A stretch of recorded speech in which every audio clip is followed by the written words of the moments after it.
Mr. V's World here on YouTube. Thanks for tuning in and watching the show, listening to the podcast. I'd like to tell you something. I've been away for a while and I'm back now. And what's been on my mind as of late, because thanks to Tommy Sotomayor, which I've been delving myself into some of his videos. If you haven't watched them, I'm sure you have. They're quite controversial. Some of them are very good. Some of them are freaking hilarious, and some of them are damn true. Actually, the majority of them, I would say, are damn true. So taking a cue from Mr. Tommy Sotomayor, who I've never met, I wouldn't mind kicking it with that guy for like 10 minutes because he's hysterical. I want to bring up this topic, highly controversial topic. Can black women in America get rid of the reputations or the reputation that they have as aggressive, violent-tempered, manly, ghetto, baby-making welfare queens who don't need a man? Because they, as as Tommy Sotomayor likes to say, because they strong black women. Okay, I'm not making fun of strong black women. I'm not making fun of people who believe they're strong. But what I am addressing right now is it possible that black women can change or alter this reputation, which is not so good? It's not a good reputation for any woman to have, to be considered everything that I mentioned, the aforementioned. So, personally, I'm a positive thinking kind of guy, and I do believe it is possible, but guess what? It's going to start with self-respect. And don't take this wrong, please. Black women especially, if you're listening, don't take what I'm about to say wrong. I believe this lack of self-respect is because you're angry and because you're hurt about a variety of things. And one of the things that I'd like to point out, actually, several things I'd like to point out. One is you've been lied to. You've been lied to by your grandmother, by your mother, by your great-grandmother. And I'm dating this, no disrespect to you, I'm dating this back to 40 years. Why 40 years? That's because 40 years ago, the feminist movement took a hold and it swept through America. And women took it in, ate it up, swallowed it, digested it, and believed this to be true, that they do not need men. And I say to that, bullshit. You need men. Men need women. We need each other. But from the standpoint of black women find it a badge of honor to be strong and independent. I've never heard an Asian woman say, I'm strong, I'm independent. I never heard Hispanic, Latino, Latin woman say, I can't do their voice, but I've never heard them say that. And I don't think I've even heard a Caucasian lady stand up there and say and profess to the world in public at large, on YouTube, on the radio, whatever, I'm a strong, independent woman. They say a lot of other crap, and I'll get to that later. But black women seem to have this stance that this is a badge of honor. Here's the problem. Here's where the anger part comes in. You've been lied to. You're not facing up to that lie. You're professing this, and you're putting this out into the world. I don't need a man, okay? This correlates with I'm a strong, independent woman. You should be independent unless you're living at your mama's house in the basement. Therefore, you're not independent.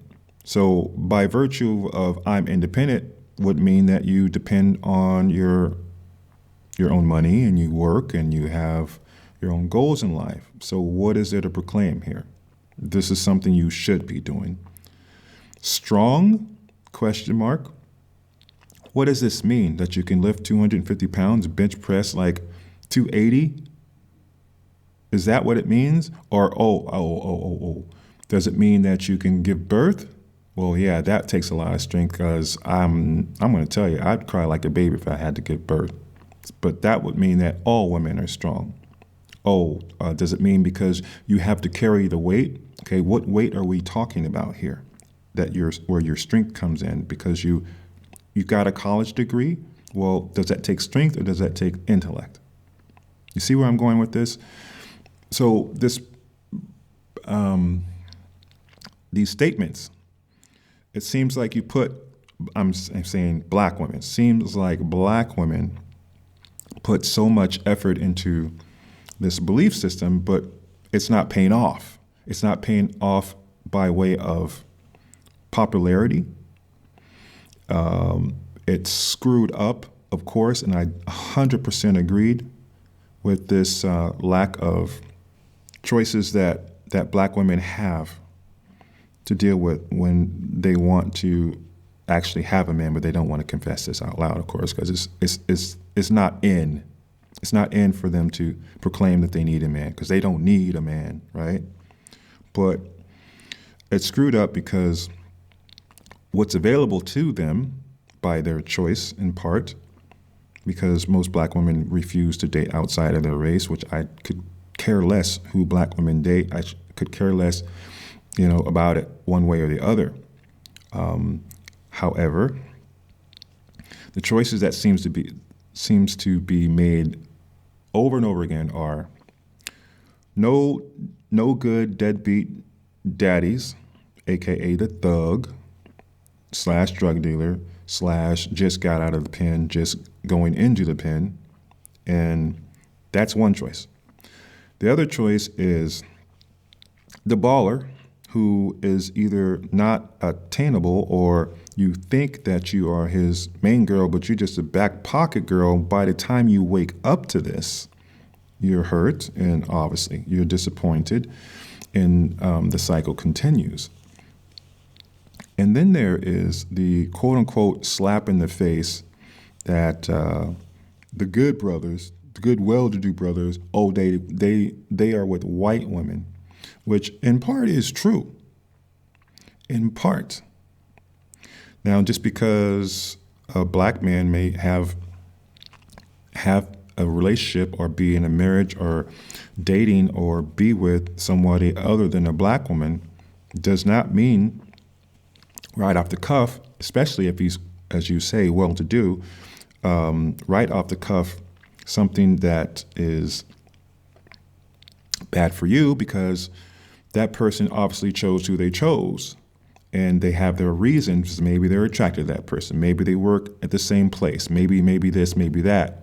And I'm not making excuses. I'm just giving you something to think about. So there's no need for you to waste your energy being upset or mad about it unless this person in question was your man and he got with somebody else for whatever the reasons. And it just so happened to be a person of another race. You might have some animosity. I can understand this.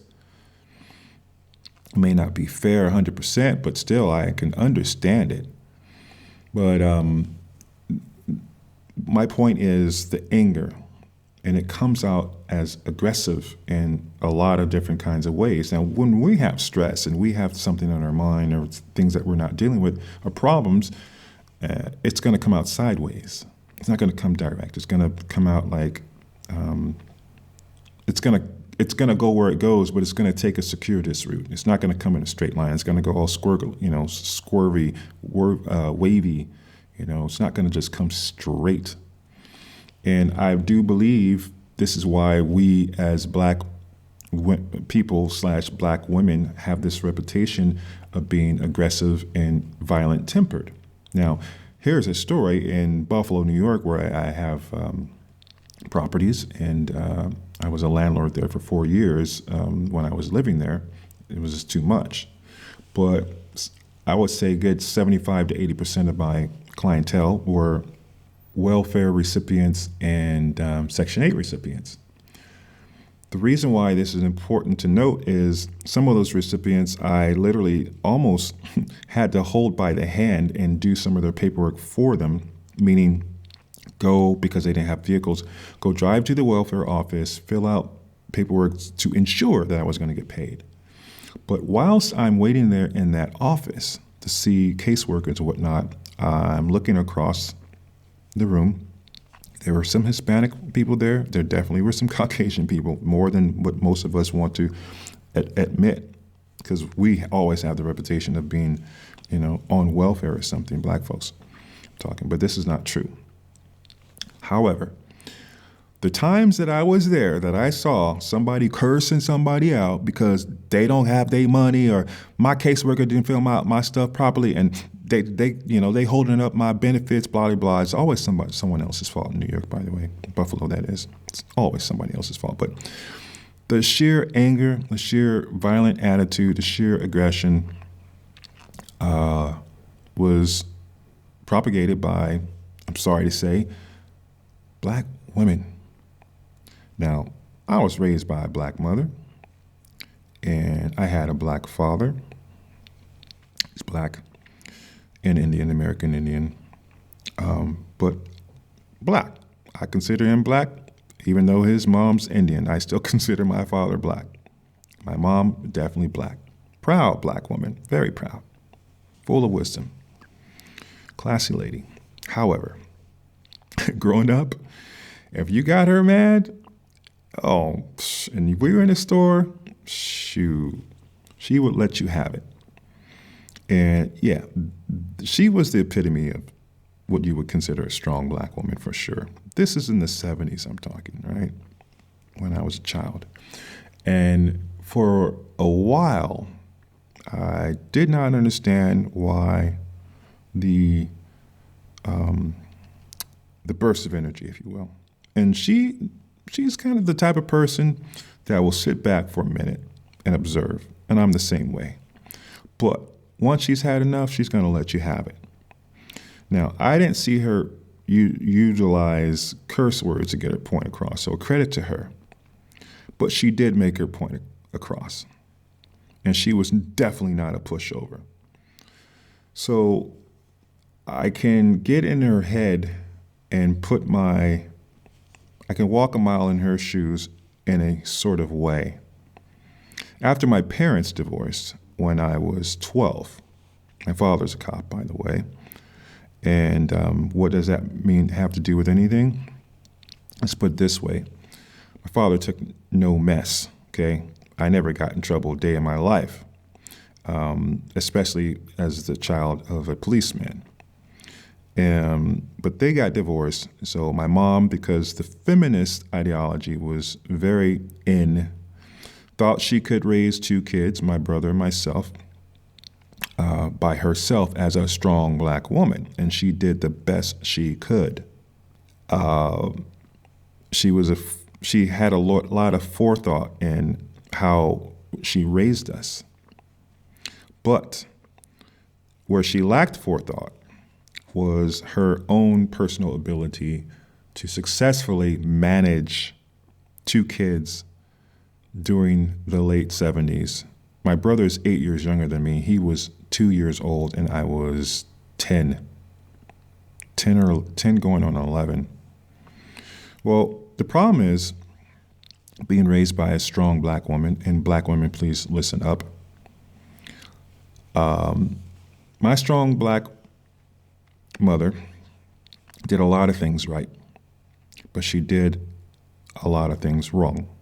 And one of the key elements is she tried her best to take on the role of a father figure. Okay, my father lived miles and miles away. He subsequently remarried, had another child, and then died. But when we were kids, my mother was also, because she was so independent and kind of bullheaded that way, she wanted to go at it on her own after the divorce. And she made the mistakes of trying to wear the pants. And a father can raise a man. A mother can raise children. Okay, do you hear that? It takes a father to raise a man. It takes a mother to raise children. And taking my story and going right back to Buffalo, New York, amongst my tenants, I see how aggravated and how quick to anger they get with their children. Total short fuse, no patience. And these kids, I'm talking, the young ones, like the 6-year-olds, the 8-year-olds, the 4-year-olds even, the stuff that comes out of their mouth when they yell at their children, it was just crazy. Really insane. I'm not going to repeat it, but you know what I'm talking about. There is no way in hell this is a positive thing. So when these kids, these black boys especially, grow up, they're already going to have some lack of respect because this is what they know. Okay? This is what they know. And it all comes down to the same thing. Anger, which comes down to unhappiness. And this spills over into disrespecting yourself and your community, disrespecting your body by sleeping with whomever you're sleeping with and having multiple children by different fathers, and the cycle continues. I would like to say that the reputation can be changed, but it's going to take some while. It's going to take some time. And this is generational, we're saying here. I'm talking about it, at least I'm saying this. It's generational. Thanks to 40 years of feminist ideology and fatherless children in the household, single parenting, and a whole lot of things. So if you're listening to this, black males, black females especially, or people who are not even in the black American culture, what do you have to say about it all? And are there suggestions that you can comment here on my channel, Mr. B's World? I've talked long enough, and if you're still listening, my hat goes off to you for tuning in to me rant and ramble and go on and on. Thanks a lot. Tune in next time. Be sure to subscribe. Take care of yourself.